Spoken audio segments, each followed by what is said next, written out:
बहराइच हिंसा विवाद से जुड़ी बड़ी खबर आपको बता रहे हैं। आरोपियों के घरों पर चलेगा बुलडोजर। सरकारी जमीन के अतिक्रमण पर महाराजगंज में नोटिस, अतिक्रमण हटाने का नोटिस। अब्दुल हमीद के घर पर चस्पा नोटिस। तो बहराइच घटना को लेकर पीडब्ल्यूडी विभाग की तरफ से नोटिस दिया गया है और 3 दिन के अंदर इस नोटिस का जवाब भी दिया जाएगा, जिसमें 20 मुस्लिम घरों के पर नोटिस है तो वहीं 3 हिंदू घरों को नोटिस दिया गया है और साफ तौर पर निर्देश दिए गए हैं कि 3 दिन के अंदर इस नोटिस का जवाब दिया ही जाएगा। सरकारी जमीन पर अतिक्रमण का मामला, अतिक्रमण हटाने का नोटिस अब्दुल हमीद के घर पर भी चिपकाया गया है। बहराइच घटना के मुख्य आरोपी अब्दुल हमीद के घर पर भी नोटिस चिपकाया गया है। 3 दिन बाद मुख्य आरोपी के घर चल सकता है बुलडोजर। 23 मकानों पर बुलडोजर का एक्शन हो सकता है और प्रशासन की तरफ से भी कहा गया है कि नोटिस का जवाब जल्दी से जल्दी दिया जाए और अगर जवाब नहीं दिया जाता है तो फिर बुलडोजर अपना काम करेगा। बहराइच हिंसा विवाद से जुड़ी बड़ी खबर आपको बता रहे हैं। तो वही मुख्य आरोपी अब्दुल हमीद के घर पर भी नोटिस चस्पा गया है।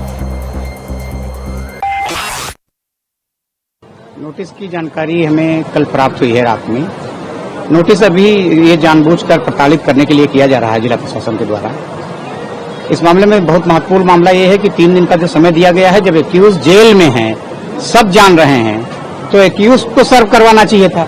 जानबूझकर घर पर चस्पा किया गया है कि गैरकानूनी रूप से माननीय सर्वोच्च न्यायालय में इस मामला पेंडिंग होते हुए उस भवन को तोड़ना चाहते हैं, गैरकानूनी काम करना चाहते हैं, इसीलिए गलत तरीके से नोटिस दी गई है। नोटिस जब तक एक्यूज को मिलेगी नहीं, जेल में उनसे मिलने का अवसर नहीं दिया जाएगा, जेल में उनको अपना पक्ष रखने का अवसर नहीं दिया जाएगा, तब तक इस मामले में जो कार्रवाई की जा रही है बिल्कुल स्पष्ट कर रही है कि प्रताड़ित करने के लिए किया जा रहा है। सिर्फ 23 आदमी के खिलाफ क्यों? क्या जिला प्रशासन इस बात का प्रमाण पत्र देगा कि इस 23 के अलावा कोई इंक्रोचमेंट और नहीं हुआ है? इससे ये स्पष्ट हो रहा है। हम ये कह रहे हैं कि अगर अवैध निर्माण है, सर्वोच्च न्यायालय ने भी इस पर कहा है कि गाइडलाइन बनाई है और कहा है कि तोड़ना चाहिए, बिल्कुल हम इसके सपोर्ट में है, तोड़ना चाहिए, लेकिन क्या इस पर अपना पक्ष रखने का अवसर नहीं दिया जाना चाहिए? जो आदमी जेल में है, उसका घर लूट लिया गया है, उसको अपने दस्तावेज पेश करने हैं, वो अपना दस्तावेज कैसे पेश करेगा जब आप सही समय नहीं देंगे? हम ये कह रहे हैं कि इसमें आप उचित समय दीजिए, उसका पक्ष सुनिए, उसके बाद आप उसको धराशायी करिए। इस पर कोई रोक नहीं लगाना चाहता है।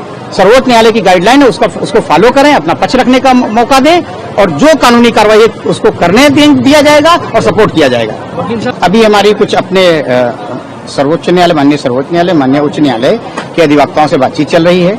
अभी हमारे कुछ पैनल के लोग बता रहे हैं कि जनाब कपिल सिब्बल साहब से दोपहर में बात होगी और जो रिट वहां सुप्रीम कोर्ट में पेंडिंग है उसमें इसको कनेक्ट कराने की कोशिश की जा रही है, तैयारी चल रही है और जल्द ही इसकी हम जो है आपको जानकारी देंगे।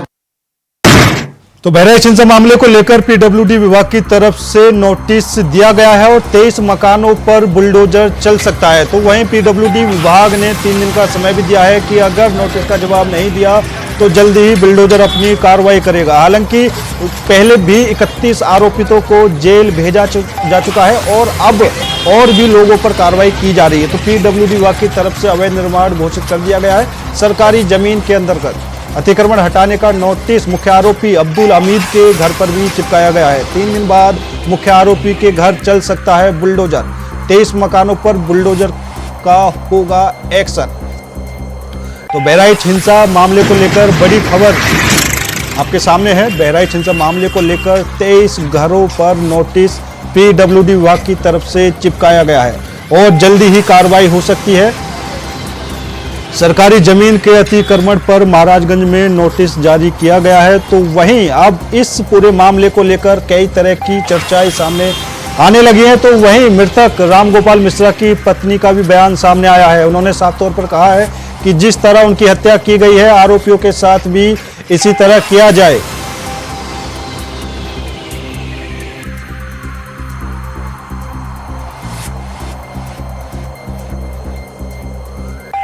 और इसी खबर पर ज्यादा जानकारी के लिए कुंवर दिवाकर बहराइच से, तो लखनऊ से मोहम्मद आसिफ हमारे साथ जुड़ चुके हैं।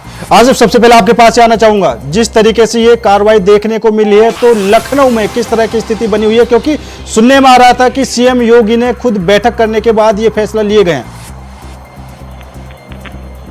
आसिफ,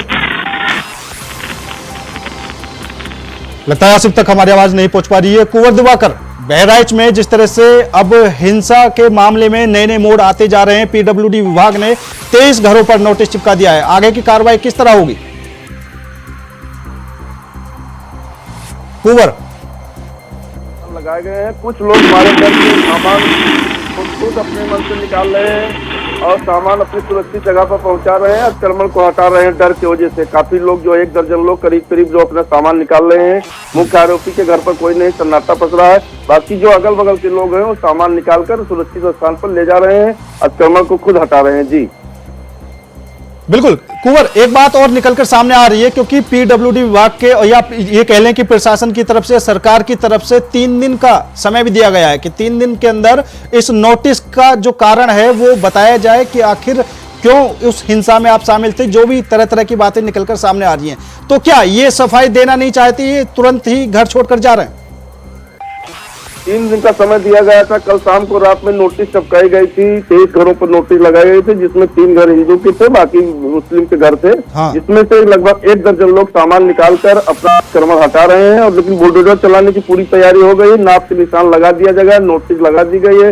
बाकी जो आरोपी घर कोई नहीं है, सन्नाटा पसरा हुआ है। बाकी वो जेल चले गए, उसके रिश्तेदार भी कोई नहीं है। अगल बगल के लोग अपना सामान अतिक्रमण वाला निकाल रहे हैं। जी चलिए ठीक है। लखनऊ से मोहम्मद आसिफ भी हमारे साथ जुड़ चुके हैं। मोहम्मद आसिफ, आखिर ये पूरी जो कार्रवाई होनी है, किस तरह आगे की कार्रवाई होगी, और सीएम योगी की बैठक के बाद क्या ये फैसला लिया गया था? जी बिल्कुल पुष्पेन, जिस तरह से बहराइच सांप्रदायिक हिंसा मामले में योगी सरकार का एक्शन लगातार जारी है, चाहे आरोपियों को पकड़ने का मामला हो या फिर जो दंगाई है उनके घरों पर बुलडोजर चलाने की कार्रवाई, इस पर पूरी नजर डीजीपी प्रशांत कुमार और सीएम योगी आदित्यनाथ की बनी हुई है। आज ही यूपी सीएम योगी आदित्यनाथ ने डीजीपी प्रशांत कुमार, एडीजी अमिताभ यश और सीएस मनोज सिंह के साथ एक अहम बैठक किया और बैठक में सांप्रदायिक हिंसा से जुड़े आरोपियों की गिरफ्तारी का निर्देश दिया और साथ ही साथ माहौल बहराइच का न खराब हो सके, इसका भी दिशा निर्देश यूपी सीएम योगी आदित्यनाथ ने दिया है। अगर अतिक्रमण हटाने की बात करें तो जिला प्रशासन और पुलिस प्रशासन का यह संयुक्त ऑपरेशन है।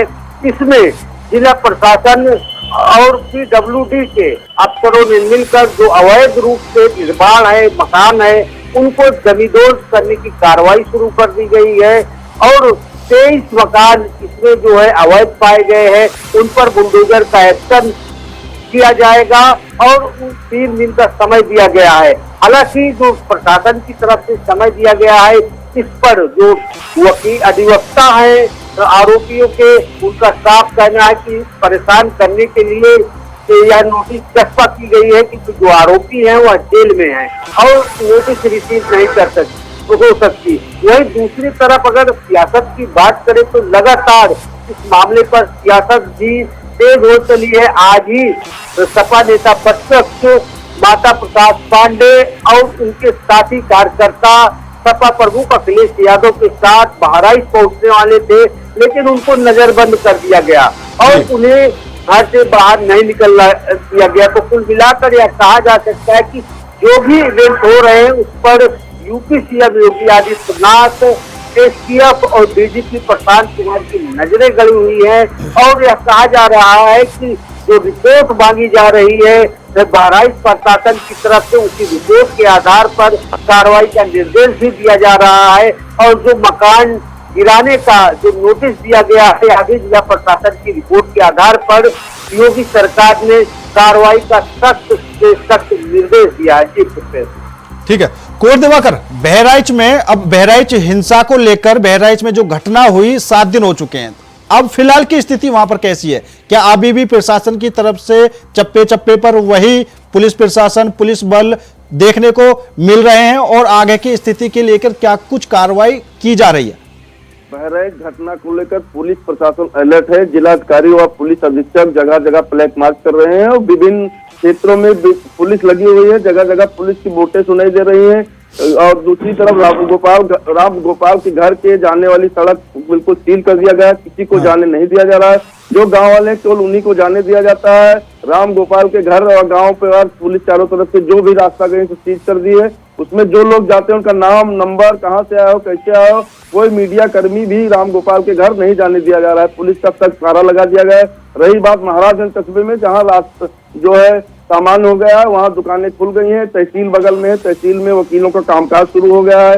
लोग आने जाने लगे हैं, दुकानें खुल गई हैं। सामान तराश है। बहराइच में इस समय मामला सामान चल रहा है। जी बिल्कुल आसिफ, अभी जैसा आपने माता प्रसाद पांडे का जिक्र किया कि उनको भी आना था लेकिन प्रशासन की तरफ से उनको परमिशन नहीं मिल पाई, और दूसरी तरफ रामगोपाल मिश्रा की पत्नी का भी बयान सामने आया है। वो साफ तौर पर खुलकर कह रही हैं कि अभी मुझे इंसाफ नहीं मिला, मुझे न्याय चाहिए। जिस तरह मेरे पति की हत्या हुई उस तरह उन आरोपियों की भी हत्या होनी चाहिए।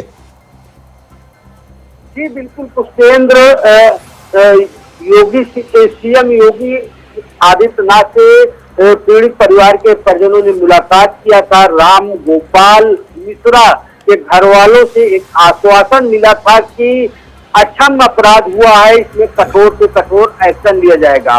और पुलिस ने लगातार कार्रवाई करते हुए अभी तक करीब 70 आरोपियों को गिरफ्तार किया है। अगर बात करें 5 आरोपियों की, तो जो नामजद आरोपी थे, चाहे सरफराज हो या तालिब हो, इनको लेकर जो रामगोपाल मिश्रा की पत्नी है, उनका साफ तौर पर कहना है कि यह एनकाउंटर एक है और एनकाउंटर में जो है आरोपियों के सीने में गोली लगनी चाहिए थी। उनको जो है किए का फल मिलना चाहिए था, ऐसा कहने की कोशिश की है। और एक बार फिर से अपना सोशल मीडिया पर अपना बयान भी जारी किया। इससे राजनीतिक हलचल तेज हो गई थी। और वहीं अगर माता प्रसाद पांडे की बात करें तो सपा प्रमुख अखिलेश यादव के निर्देश पर सपा का प्रतिनिधि मंडल आज सुबह पहुंचने वाला था, लेकिन सुबह होते होते माता प्रसाद पांडे। चलिए ठीक है, मोहम्मद आसिफ और कुंवर दिवाकर, आप दोनों ही का बहुत बहुत धन्यवाद ज्यादा जानकारी देने के लिए। तो वही बहराइच हिंसा मामले पर नेता प्रतिपक्ष माता प्रसाद पांडे से इंडिया वॉइस संवाददाता मोहम्मद आसिफ ने खास बातचीत की है, जहां उन्होंने योगी सरकार को घेरा है। नेता प्रतिपक्ष ने कहा कि वह आज दंगा पीड़ितों से मुलाकात करने वाले थे, लेकिन प्रशासन ने उन्हें रोक दिया। सरकार एक्टिव रहती तो इतनी बड़ी हिंसा ना होती। बीजेपी इस पर सियासत कर रही है। सुनिए उन्होंने और क्या कुछ कहा। बहराइच सांप्रदायिक हिंसा मामले में अब सियासत पूरी तरह से तेज हो चली है। सपा के विरोधी दल नेता माता प्रसाद पांडे आज बहराइच जाने वाले थे। क्या रणनीति थी बहराइच जाने की और क्या मंशा थी? मेरा जाने का मतलब था कि जो पीड़ित परिवार है मैं उनसे मिलूंगा। जो जिसकी हत्या हुई है उसके घर भी जाना चाहता था, और जो उनके घर दुकानें लूटी गई है, जो सताए गए हैं, फूंक भाप हुए, उनके घर भी जाना चाहता। सबके दर्द को मैं देखना चाहता, मिलना चाहता था, जानना चाहता था, इसीलिए जाना चाहता। योगी सरकार कह रही है निष्पक्ष कार्रवाई हो रही है। इस पे जो है कुछ नेताओं के बयान भी बीजेपी की तरफ से आए हैं कि यहाँ पर सपा सिर्फ सियासत कर रही है। देखिए, सियासत हम नहीं कर रहे हैं, सियासत तो भाजपा कर रही है। हम लोग क्या सियासत है? हम लोग तो न कोई गया न कोई बोल रहा है।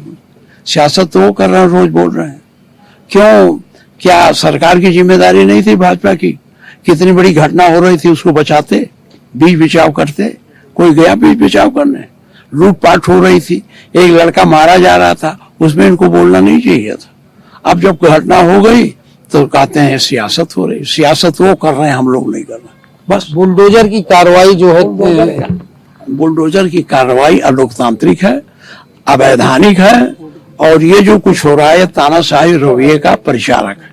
जी बिल्कुल, नेता प्रतिपक्ष माता प्रसाद पांडे का कहना है कि सरकार अपेक्षित कार्रवाई नहीं किया। यही वजह है कि यहाँ पर सांप्रदायिक हिंसा भड़की, और आज जिस तरह से माता प्रसाद पांडे बहराइच जाने वाले थे उन्हें रोका गया, और बुलडोजर की कार्रवाई पर भी माता प्रसाद पांडे ने सवाल खड़े किए हैं। सहयोगी राहुल पाठक के साथ आसिफ बेग, इंडिया वॉइस, लखनऊ।